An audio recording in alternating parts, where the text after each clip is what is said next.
যদি আপনারা এই মন্দিরে না এসে থাকেন তাহলে বলবো বাড়িতে বসে এই একটা জিনিস খুব মিস করে ফেলছেন। অতি অবশ্যই এই মন্দিরে আসুন। আপনারা চাইলে কিন্তু এখানে এসে স্টেও করতে পারবেন। ওকে, তো আমি স্টে করার যেই আর কি রুমগুলো আছে সেগুলো আমি আপনাদেরকে সেই ভাড়া অনুযায়ী আমি ভিডিওর পাশে দিয়ে দিচ্ছি।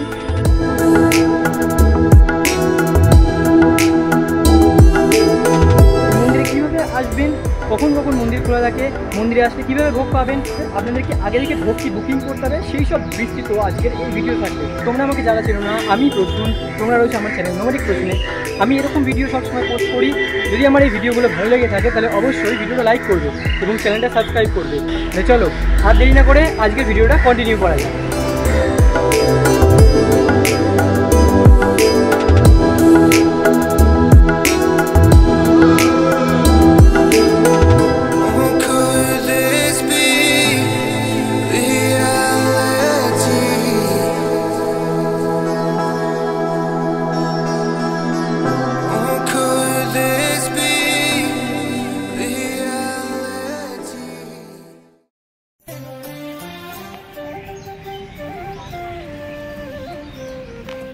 আচ্ছা, মন্দিরে প্রবেশ করার পর এখানে একটা মন্দিরের আর কি উঠান রয়েছে।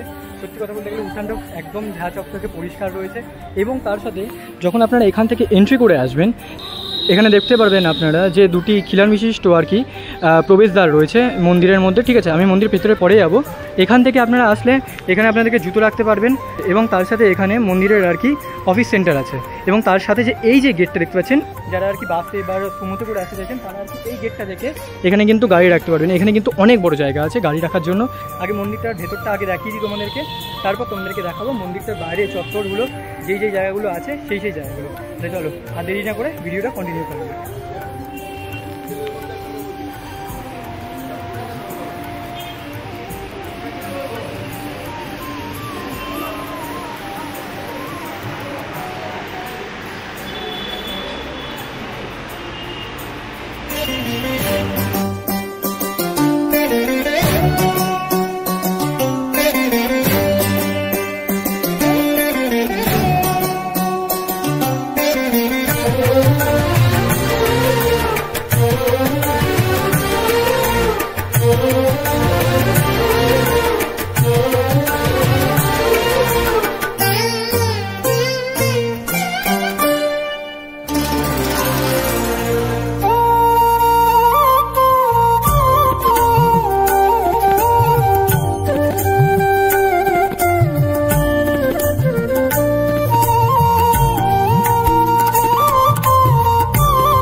তো আপনাদেরকে মন্দিরটার ভেতরটা দেখিয়ে দিলাম, ঠিক আছে, এবং তার সাথে মন্দিরের বাইরেও দেখিয়ে দিলাম।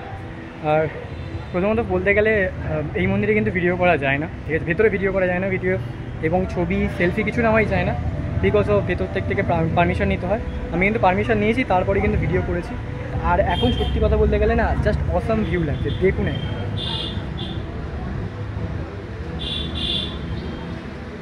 যদি মন্দিরটার সামনেটা যদি একটু বড় জায়গা থাকতো এবং তার সাথে যদি জায়গাটা একটু উঁচু হতো তাহলে দুর্ধর্ষ দেখতে লাগতো, জাস্ট পেছন দিক থেকে জাস্ট দুর্ধর্ষ লাগতো।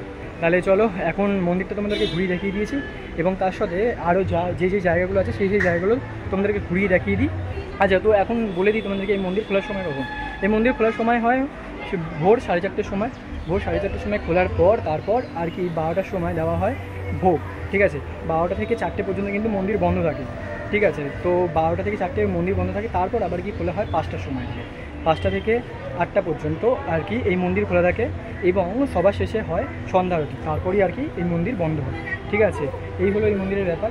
এবং তার সাথে এই মন্দিরটি কিন্তু রয়েছে একদম 8 একর জমির ওপরে কিন্তু এই মন্দিরটি তৈরি। আচ্ছা, যখন আপনারা মন্দিরে প্রবেশ করবেন তখন সবার আগে এখানে আছে শ্রী জগন্নাথ মহাপ্রসাদ এবং তার সাথে আপনাদের যদি ভোগ খেতে হয় তাহলে কিন্তু এখান থেকে আপনাদেরকে সেটা কালেক্ট করতে হবে। এখানে রাজভোগ যে মহাপ্রসাদটা রয়েছে সেটা হচ্ছে 200 টাকা, আমি সেটাই নিয়েছি। এবং আপনারা যদি পার্সেল করেন তাহলে সেটা পড়বে 230 টাকা এবং মহাপ্রসাদ পড়বে সেটা 80 টাকা। 230 টাকা নেওয়ার কারণে হচ্ছে 30 টাকা যে আর কি কন্টেনার চার্জ, সেটার জন্য আর কি 30 টাকা নেওয়া হয়। এবং যারা একাদশীর দিন আসবেন এখানে প্ল্যান করছেন একদমই আসবেন না, কারণ একাদশীর দিন আসলে এখানে আপনারা ভোগ পাবেন না। তাহলে চলো তার সাথে আপনাদেরকে মন্দির চত্বরে যেই জায়গাগুলো আছে সেগুলো আপনাদেরকে ঘুরিয়ে দেখান। আপনারা চাইলে কিন্তু এখানে এসে স্টেও করতে পারবেন। ওকে, তো আমি স্টে করার যেই আর কি রুমগুলো আছে সেগুলো আমি আপনাদেরকে সেই ভাড়া অনুযায়ী আমি ভিডিওর পাশে দিয়ে দিচ্ছি। ঠিক আছে। এবং আপনারা কীভাবে কন্ট্যাক্ট করবেন আগে থেকে রুমগুলোর জন্য, তো সেইখানে আমি এখানে নিচে নাম্বারটা দিয়ে দিচ্ছি, ঠিক আছে। এবং আপনারা যখন মন্দিরের পাশ থেকে যেই রাস্তাটা আছে এই রাস্তাটা ধরে এদিকে আসবেন, তখন সবার প্রথমে এখানে পড়বে আর কি রন্ধনশালা। তো এইখানেই আর কি যে ভোগ হয় সেই ভোগটা কিন্তু এখানেই তৈরি করা হয়। এবং এই রাস্তা ধরেই এগিয়ে আসলে আপনাদের সবার প্রথমে পড়বে আর কি এদিকে সে আপনাদের স্টে করার জায়গাটা। তো আমি একটুখানি সামনে দিয়ে দেখিয়ে দিচ্ছি আপনাদেরকে স্টে করার জায়গা। এই হলো সেই স্টে করার জায়গাটা, 4 তলা বিশিষ্ট একদম, এবং তার সাথে কিন্তু এখানে লিফটের ব্যবস্থাও রয়েছে। আর সত্যি কথা বলতে গেলে এরকম গাছগাছালির মধ্যে না, আর এত শান্ত নিরিবিলি, আর তার সাথে যে ঝিঝি পোকার আওয়াজগুলো আসছে, মানে বলার মতো না, এত অসাধারণ লাগছে। আপনারা কিন্তু এখানে অবশ্যই আসবেন, একবার হলেও স্টে করে দেখবেন এখানে, আপনাদের বলছি সত্যি খুবই ভালো লাগবে। তো আপনারা যখন এখানে যে স্টেটা রয়েছে, স্টের এখান থেকে যখন আপনারা এগিয়ে আসবেন, আপনাদের ঠিক ডান দিকে পড়বে আর কি পার্ক, এবং আপনাদের বাঁ দিকে পড়বে অর্থাৎ এই রুম স্টে রয়েছে, রুম স্টের পেছনে পড়বে আপনাদের গোশালা। তাহলে চলুন আগে একটু গোশালাটা ঘুরে দেখে আসি।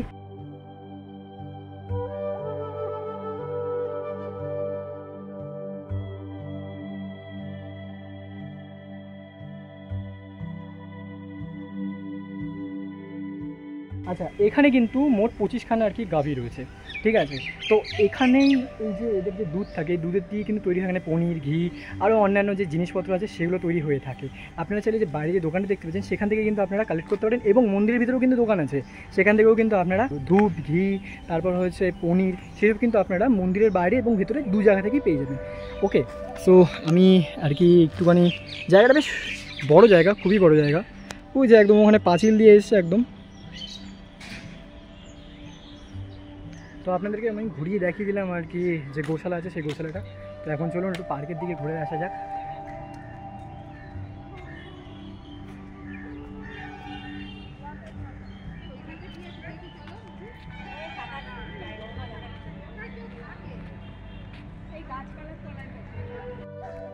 সত্যি অসাধারণ জায়গা, মানে বলার মতন না।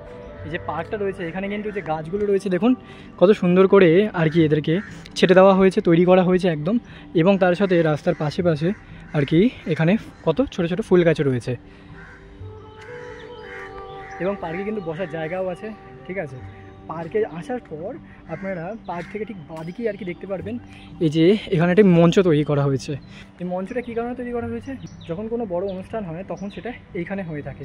এবং তার সাথে এইখানে সুন্দর ছোট্ট মাঠ, আর এই জায়গাটাও কিন্তু সম্পূর্ণ পরিমাণে এই ইসকন মন্দিরেরই আর কি ক্ষেত, ঠিক আছে। এখানে কিন্তু এটা তৈরি করে থাকে আর কি, যে বাজরা আছে, তারপর হচ্ছে আপনার গম আছে, ওকে, তারপর চাল আছে, কয়লা গাছ আছে, আম গাছ আছে, আরও অন্যান্য অনেক প্রচুর গাছ রয়েছে এখানে। এবং তারপর সাথে ওইখানে একটা পুকুর তৈরি রয়েছে,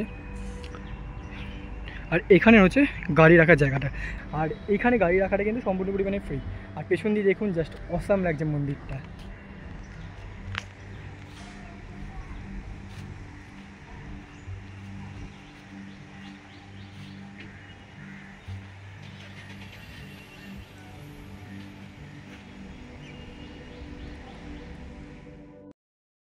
তোমরা এখানে কীভাবে আসবে, যারা আর কি শিয়ালদা হয়ে আসবে তারা শিয়ালদা থেকে শান্তিপুর লোকাল ধরবে, শান্তিপুর লোকাল ধরে সোজা হাবিবপুর স্টেশনে নামবে। তো হাবিবপুর স্টেশনের 2 নম্বর প্ল্যাটফর্মে তোমাদের ট্রেন ঢোকাবে আর কি। তো 2 নম্বরে নেমে তোমাদেরকে 1 নম্বরে যেতে হবে। আমার পেছনেটা হচ্ছে 2 নম্বর, আর আমি এখন যাচ্ছি 1 নম্বরের দিকে। তো স্টেশনের বাইরে বেরোনোর পর 1 নম্বরে এসে এখানে টোটো স্ট্যান্ড আছে, আপনারা চাইলে এখান থেকেও টোটো ধরে নিতে পারেন। বেশি রাস্তা নয় সেরকম, মিনিট 5-এর রাস্তা। সো তার জন্য আমি আর কি এখান থেকে হেঁটে চলে যাবো, বেকার টোটো নেওয়ার কোনো মানে হয় না। আর যা ওয়েদার রয়েছে সেরকম কোনো রৌদ্র নেই, আর ছাওয়াই আছে, মানে হালকা মেঘলা মেঘলা আছে, তো প্রবলেম কিছু হবে না। তাহলে চলো রাস্তা তোমাদেরকে দেখিয়ে দিচ্ছি।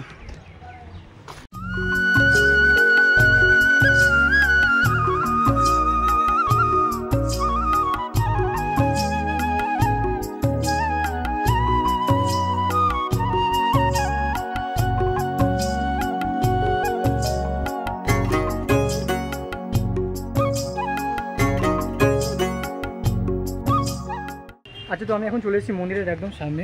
আর টোটো যখন আসবে আপনাদেরকে ওই ব্রিজের নিচে আর কি দাঁড় করাবে, ঠিক আছে। আর ওপর দিয়ে চলে গেছে NH12। যারা আর কি কলকাতা থেকে গাড়ি নিয়ে আসবে তারা ওই NH12 ধরে চলে আসতে পারবে, এবং তারপরে সার্ভিস রোড ধরে আর কি এই মন্দিরের কাছে চলে আসতে পারবে। ব্রিজ পর্যন্ত যখন টোটো আসবে স্টেশন থেকে তখন আপনাদের নেবে 10 টাকা, এবং যখন আপনার মন্দিরের সামনে আসবেন তখন নেবে 15 টাকা। তো আমার মনে হয় মন্দিরের সামনে না এসে ব্রিজের সামনে এসেই আর কি আপনাদের সুবিধা হবে 10 টাকা দিয়ে বেকার এইটুকুনি রাস্তা আপনারা চলে আসতেই পারবেন। আর আপনাদেরকে এখন দেখিয়ে দিলাম উনি যে কীভাবে আসবেন এখানে।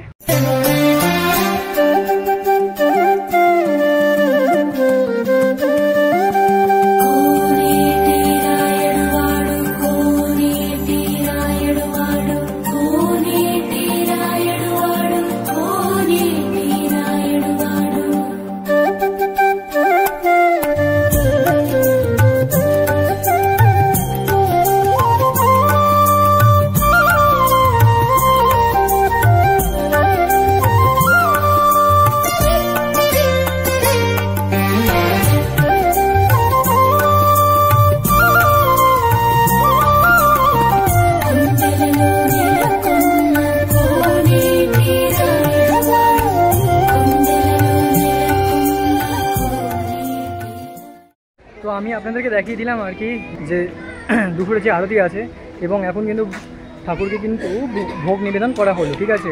আর এখন চলে যাবো আমি ভোগ নিতে। ভোগ দেওয়া হয় এই যে এই শ্রী জগন্নাথ মহাপ্রসাদ যে দোকানটা, তার পেছন দিকে একটা ঘর আছে, সেটা আমি আপনাদেরকে দেখাবো। তো 200 টাকা যারা টিকিট কাটবে তারা ওখানে গিয়ে ভোগ পাবে আর কি। আর যারা 80 টাকা মূল্যের টিকিট পাবে, এখান থেকে সোজা রাস্তা চলে গেছে, সেখানে গেলে আর কি 80 টাকার যে ভোগ রয়েছে সেটা তোমরা ওখান থেকে গ্রহণ করতে পারবে, ঠিক আছে।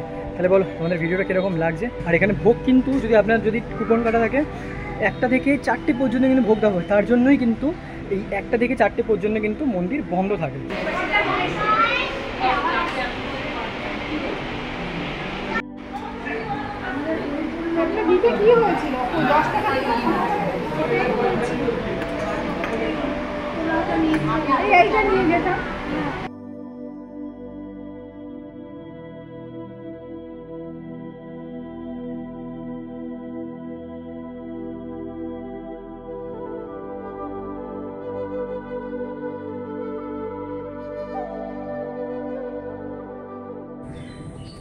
ভোগ খেয়ে নিয়েছি, আর ভোগে যে 12টা জিনিস ছিল খুবই সুন্দর, বলার মতন না। আমার তো খুব ভালো লেগেছে। আর আপনারা বলুন কারা কারা এখানে আসতে চলেছেন আমার এই ভিডিও দেখে। আর তোমরা বলো ভিডিওটা কীরকম লাগলো। এই ভিডিও যদি ভালো লেগে থাকে তাহলে অবশ্যই ভিডিওটা লাইক করো এবং চ্যানেলটা সাবস্ক্রাইব করো। সাবস্ক্রাইব করার পর পাশে যে বেল আইকনটা আছে সেটাও প্রেস করো, তারপর যখনই আমি একটা ভিডিও দেবো তার ইনস্ট্যান্ট নোটিফিকেশন তোমাদের কাছে চলে আসবে।